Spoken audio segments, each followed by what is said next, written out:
Buenas tardes. Estoy muy contento de estar aquí con IRTF, hablando de nuestras experiencias en El Salvador. Uh, I'm very happy to be here to talk about our recent experience in El Salvador.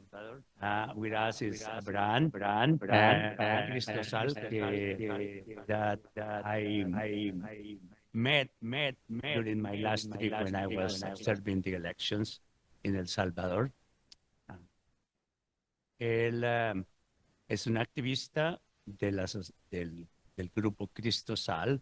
Is a representative of Cristosal, which is a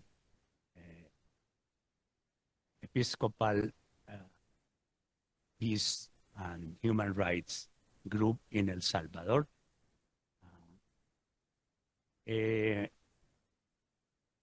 We are going to talk about our recent experiences in El Salvador, particularly with the laws of the dictator Bukele,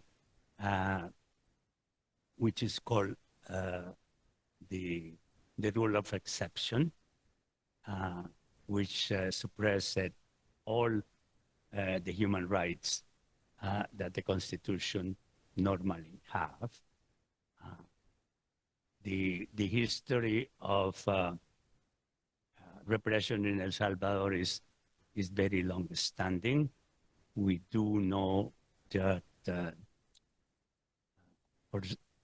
for centuries, the United States have cooperated with dictators in Central and South America. La historia de la represión en El Salvador es muy parecida a la historia de la represión en muchas otras partes de Sudamérica y Centroamérica, con la cooperación de los gobiernos de Estados Unidos, que desafortunadamente siempre han apoyado a los dictadores. So, we are going to take a recent view of the 2 years that we have had the repression in El Salvador. And the continuation of the same problem because he was reelected in the last election, becoming a dictator because the Constitution prohibits re-election in El Salvador.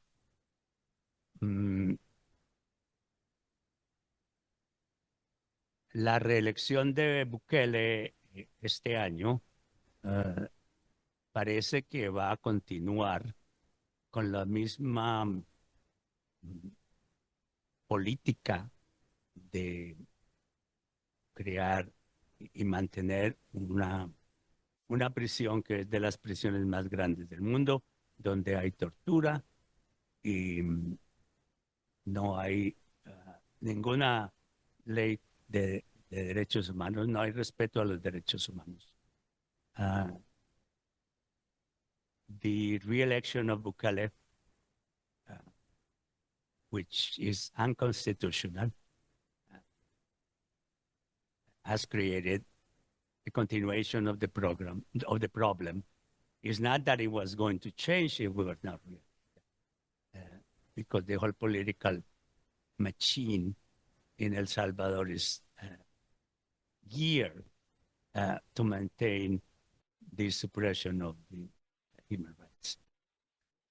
Abraham va a hablar primero y yo voy a traducir. Abraham is going to talk first and I will translate to English. Adelante, Abraham. Gracias, me alegra estar con ustedes. Gracias por la invitación. Gracias, Julio, por la traducción.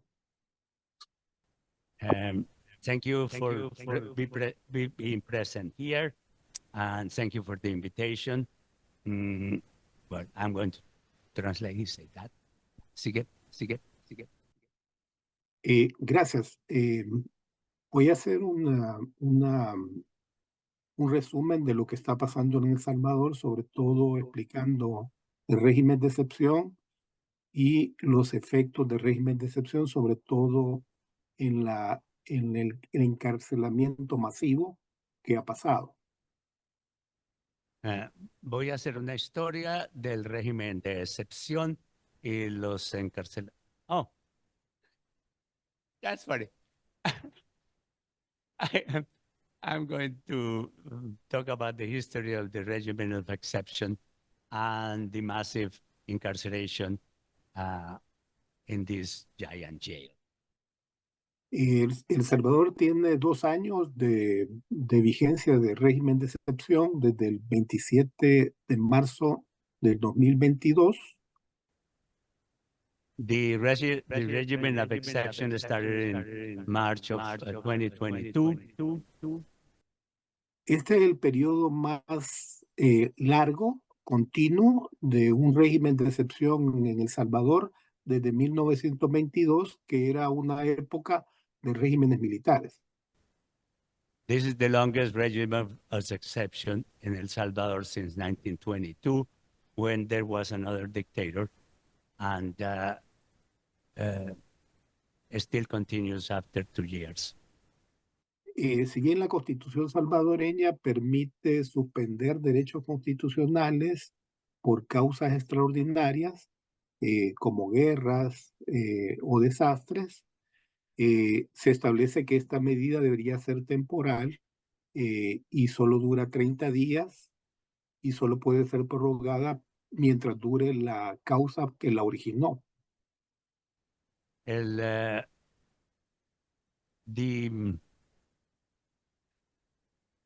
idea of the government of having this and being accepted by many Salvadorians and a lot of the foreign governments has created a problem that is probably going to continue. El régimen solo suspende 3 derechos constitucionales, que son el derecho a la defensa en las primeras diligencias, el plazo de la detención administrativa y la inviolabilidad de las comunicaciones. The legality of this process, not only the illegality constitutionally, because they have normally they will have to have a reinstatement of the regimen of exception every few months, but the fact that is not just the Constitution or the constitutional right that is being attacked, but human rights and the human rights of a lot of people in El Salvador. ¿Cuál ha sido el impacto del régimen de excepción en los últimos 2 años? Primero, uno de los principales impactos es el encarcelamiento masivo. The first thing in the beginning of the regimen of exception was trying to see how much the people of El Salvador and the foreign governments will tolerate. Hasta marzo del 2024, según datos oficiales, se habían capturado a 78,175 personas.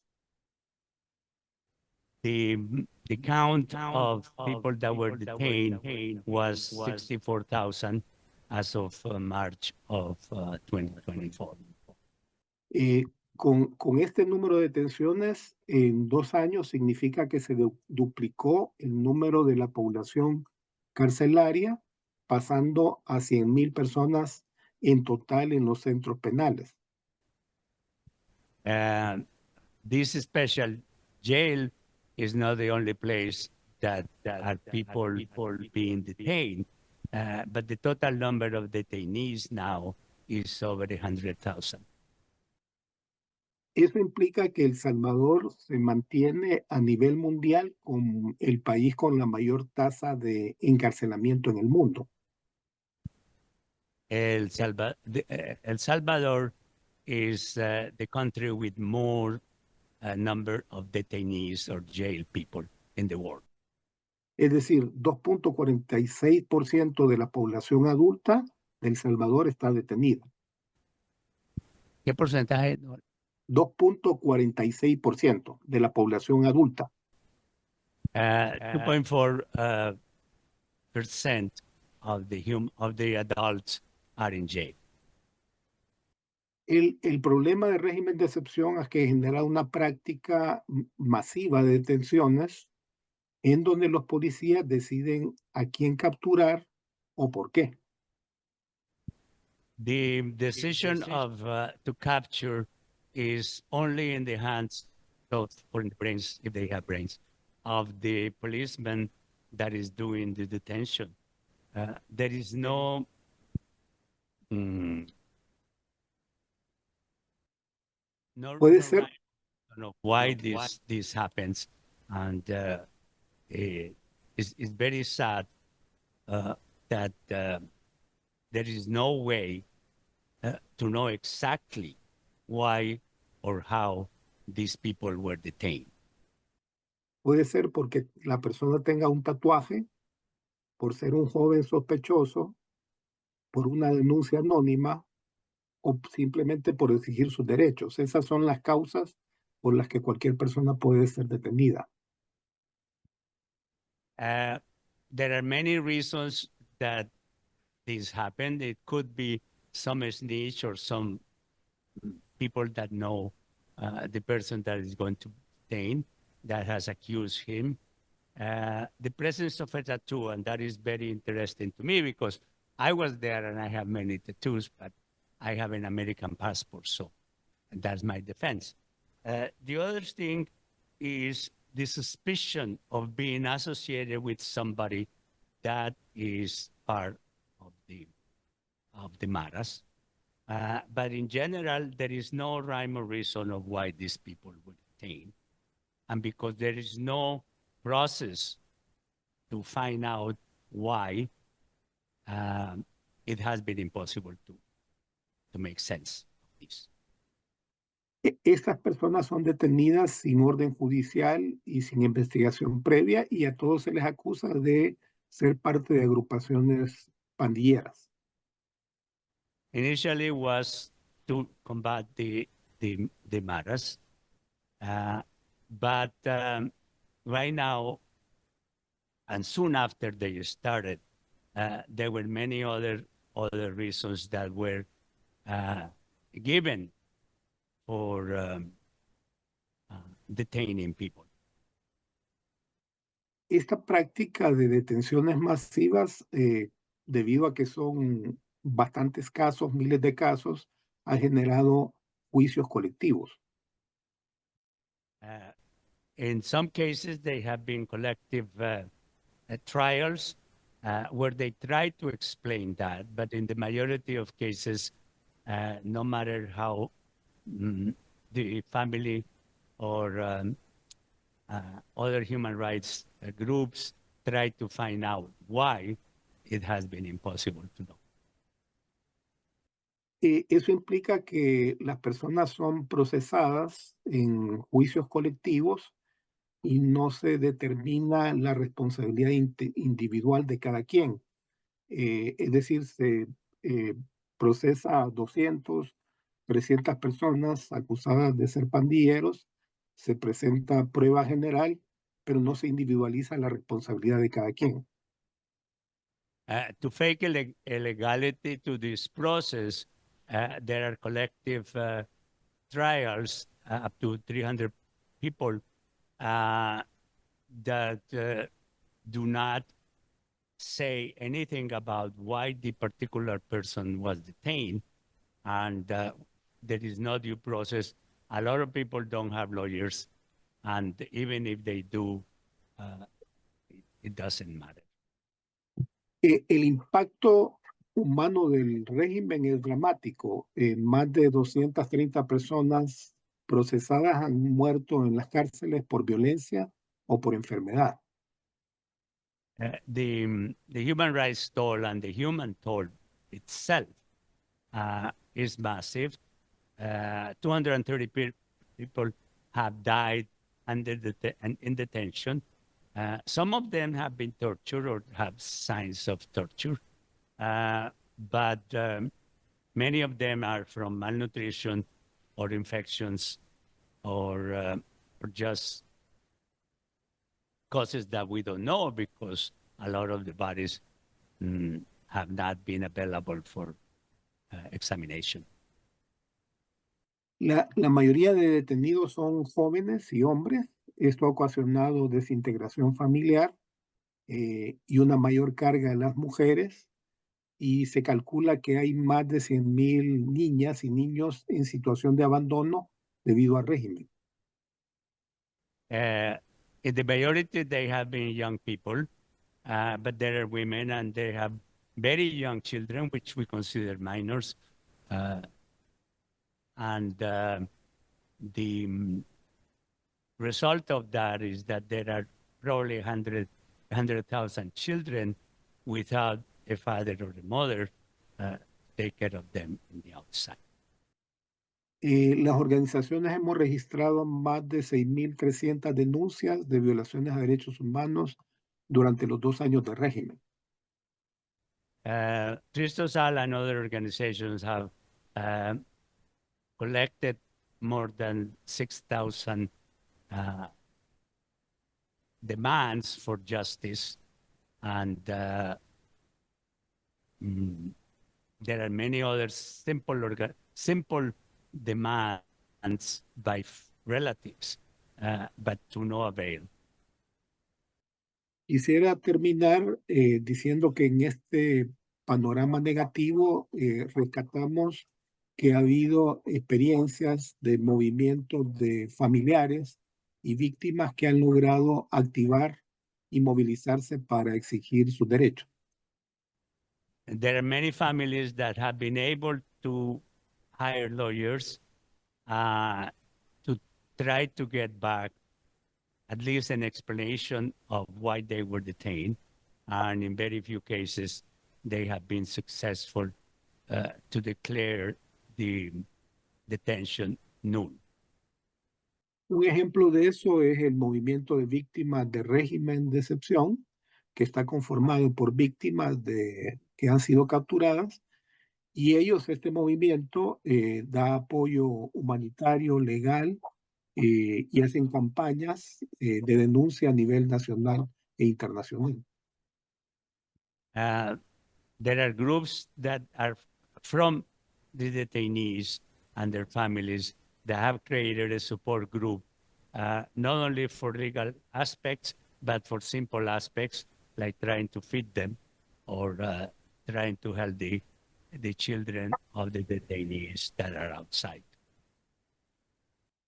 Otro ejemplo es un comité de familiares de víctimas que se ha formado en la zona del río Lempa. There is a committee in the area of Rio Negro that has been able to mobilize the people that are outside and in some way the people that are inside to help the victims and the families. Este colectivo está formado por personas que se desplazaron ahí a partir del conflicto armado de los 80 y que se han organizado para defender a los familiares que están detenidos. Y ellos han hecho recursos legales, han hecho resistencia pacífica y han presentado recursos legales. Some of these organizations started during the Civil War and even before the Civil War, when they tried to organize to protect their rights and the rights of the other people in the particular communities. And they have been reactivated recently for this problem. Gracias. Yo quizás llegaría hasta acá para que continúes, Julio, y luego, si hay preguntas, podemos ampliar. Recently, they have been more. There's been more activity with these groups trying to get human rights organizations from all over the world to help them. Gracias, yo finalizaría acá y por si hay preguntas o continuamos con la exposición de Julio. Adelante. There is a position in El Salvador. Unfortunately, most of the people in the assembly that were re-elected or were elected recently have been part of the Bukele group, but we did talk to several people that were able to be in the assembly for this term.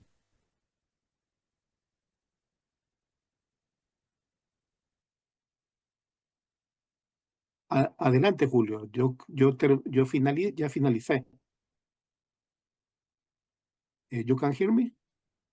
No te oigo bien. Sí, yo terminé, finalicé mi parte. Puedes continuar tú. Gracias. Ajá. Yes, he said that my turn. The history of human rights abuses in Latin America, and particularly in El Salvador that we are talking today, is very long. As Abraham said, the first regimen of exception was in 1922 during another dictatorship in El Salvador. But all over Latin America, they have been groups that have tried to jail people and abuse human rights. To mind comes the Operation Condor, which is or was a group of politician dictators in Argentina, Chile, Uruguay, Paraguay, and Brazil, dedicated to coordinate repression, jailings, torture, etc. During the dictatorships in these countries. We are very aware that that continued even after the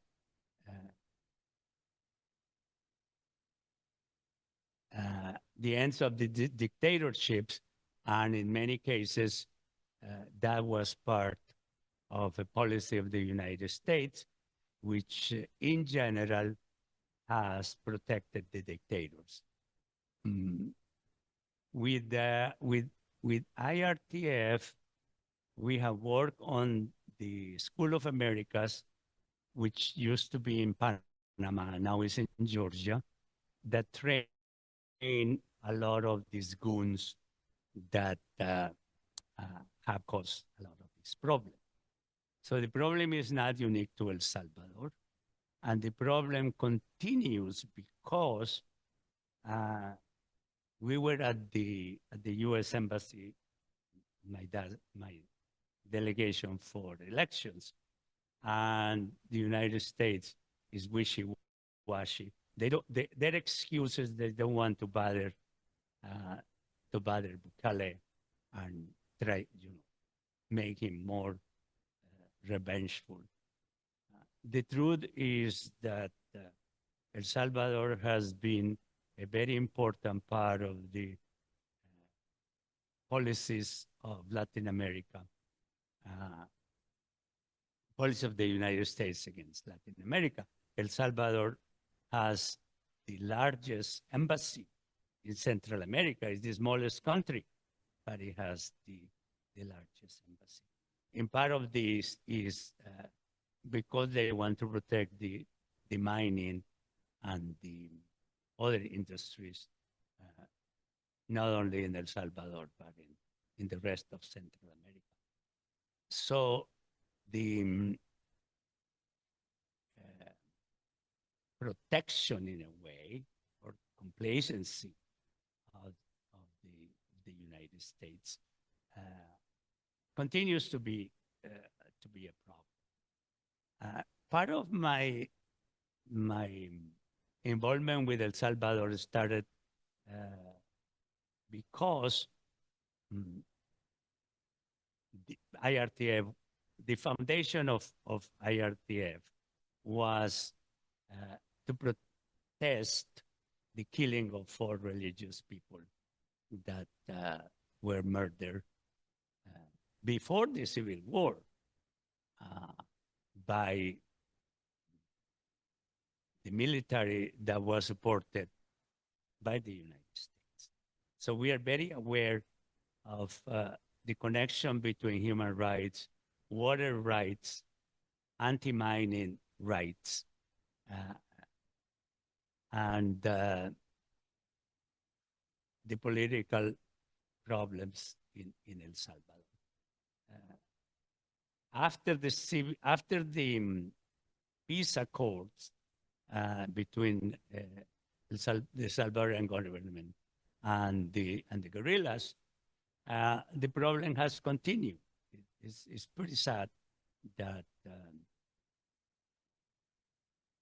very few things have been changed, and there are times that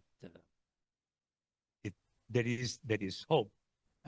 Bukele came to politics being like a messiah, that he was going to change all the corruption. Yes, unfortunately, most Latin American countries are very corrupt, and there is still a lot of corruption in El Salvador. He has a way of acting that is very, very peculiar about being a different, or showing himself as a different politician, and then changing everything. But his plan is very well recognized by historians and political analysts. And if you have not watched a series from El Hilo, a part of Radio Ambulante, that is called Bukele, the Lord of the Dreams, is a very interesting analysis of why he is still beloved by most politicians in the right and most dictators, and hated by anybody that has any sense. So the problem is going to continue, and the efforts of the people in El Salvador are very important, and our support, and I don't see any way that we can change the policies of the United States towards dictators in general, because of the monetary interest in these countries. The monetary imperialism that I say is still a problem.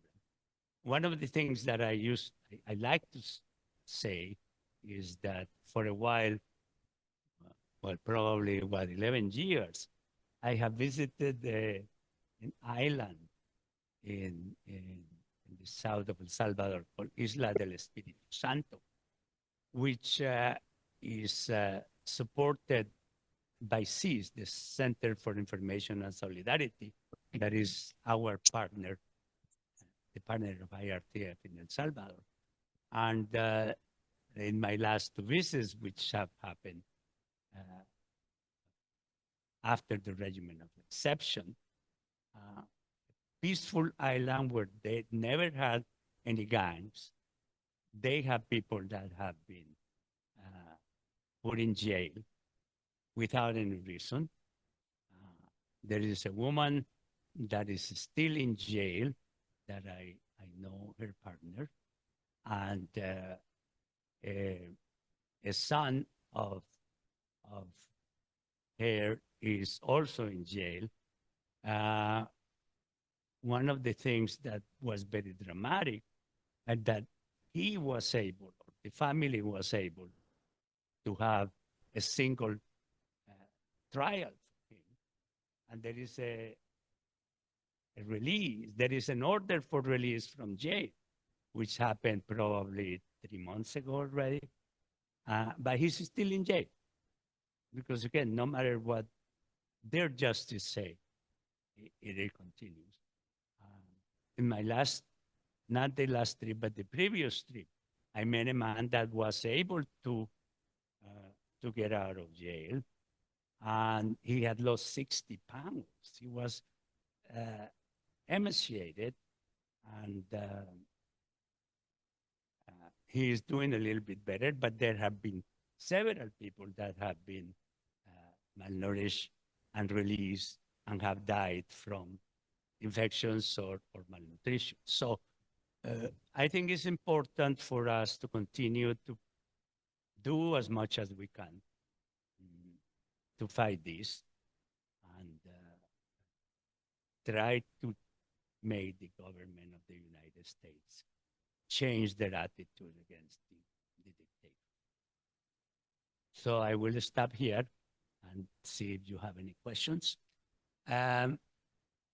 Abraham, hice un resumen de lo que ha pasado en los últimos meses y de mis 2 visitas que hice a El Salvador, y en ambas, la visita que hice a la isla Espíritu Santo, donde pues tengo bastante información y bastantes amigos. ¿Quieres agregar algo? No, gracias, Julio. Yo creo me quedo con preguntas por si hay preguntas para ampliar información. ¿No te oí bien? No, Julio, yo me quedaría esperando si hay preguntas para ampliar la información. Okay. So if there are any questions.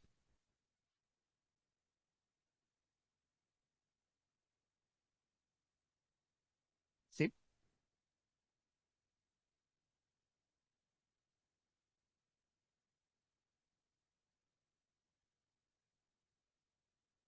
We need a microphone, I can barely hear.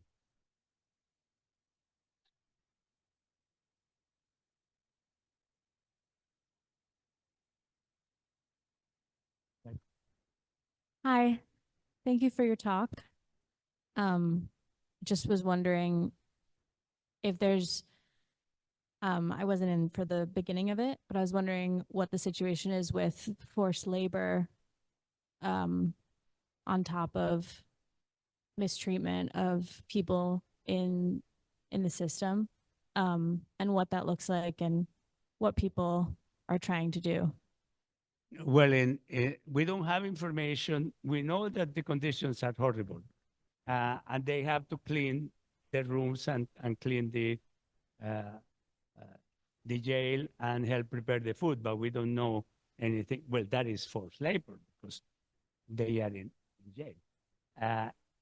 But no, again, I don't have any other information about that, specifically with the regimen of exception.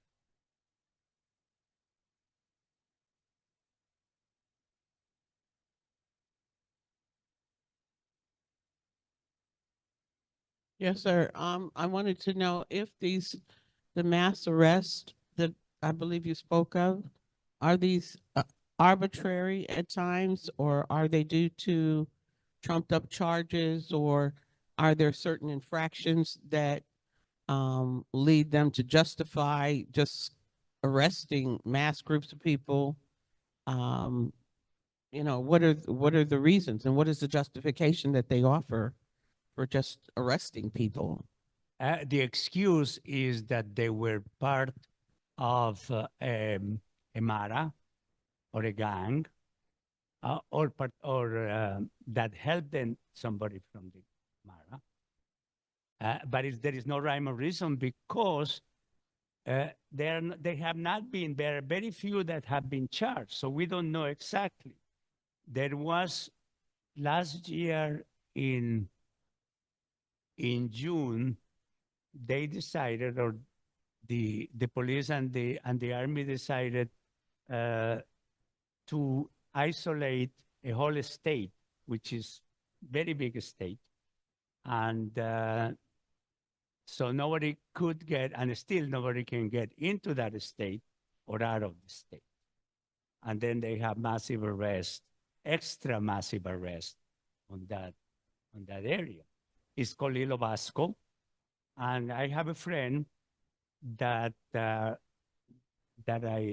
know from that state, and I asked him in several ways with WhatsApp and other methods if he could tell me more about that specific. And he said, no, I cannot say anything because unfortunately there are snitches all over and he could be placed in jail for that. I saw him later in there and he said, yes, it's impossible. There is no way to know who is suspect or why they arrested someone because, again, most people have not been charged. Solo quisiera agregar, Julio, la otra justificación es que el gobierno dice que hay una cantidad de pandilleros que calculan en 80,000 pandilleros y que ellos lo que están haciendo es capturando todos los pandilleros. Entonces, para el gobierno todos son pandilleros, aunque no tengan pruebas y evidencias de que han participado o forman parte de las pandillas. That is a very good point. Abraham said that according to the government, there are 80,000 gang members, and then they want to capture all of them. But most of the people, no, I would say half of the people that are in jail are not from gangs.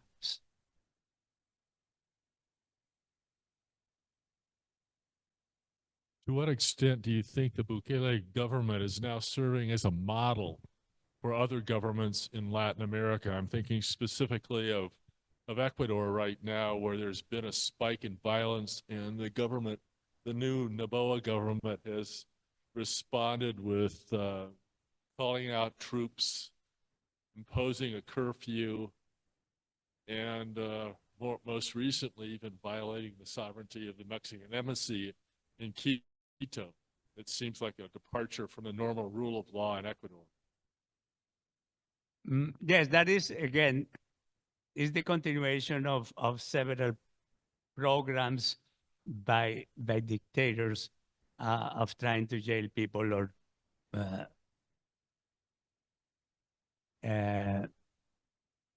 cause trouble for human rights. And as I say, is not new. And yes, unfortunately, the right-wing governments, like right now in Argentina, are praising Bukele because he is solving a problem, according to them. And even in El Salvador, the support of Bukele is impressive because in his view and the view of a lot of people, they are, or he is helping.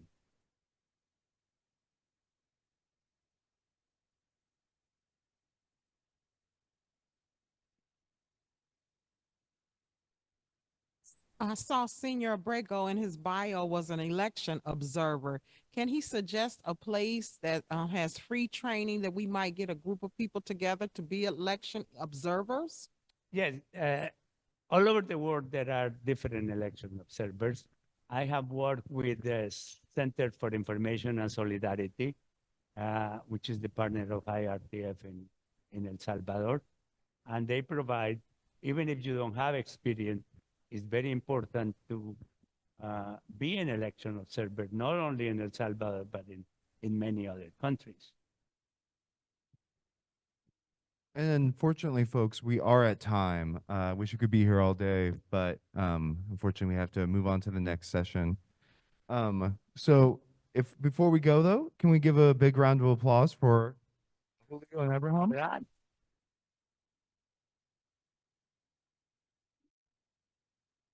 Muchas gracias. Gracias a ustedes por la invitación y los invito a seguir dándole seguimiento a la situación crítica en El Salvador porque hay muchas familias sufriendo la realidad del régimen de excepción. Muchas gracias. He asked for more help because there are a lot of families that are suffering in El Salvador.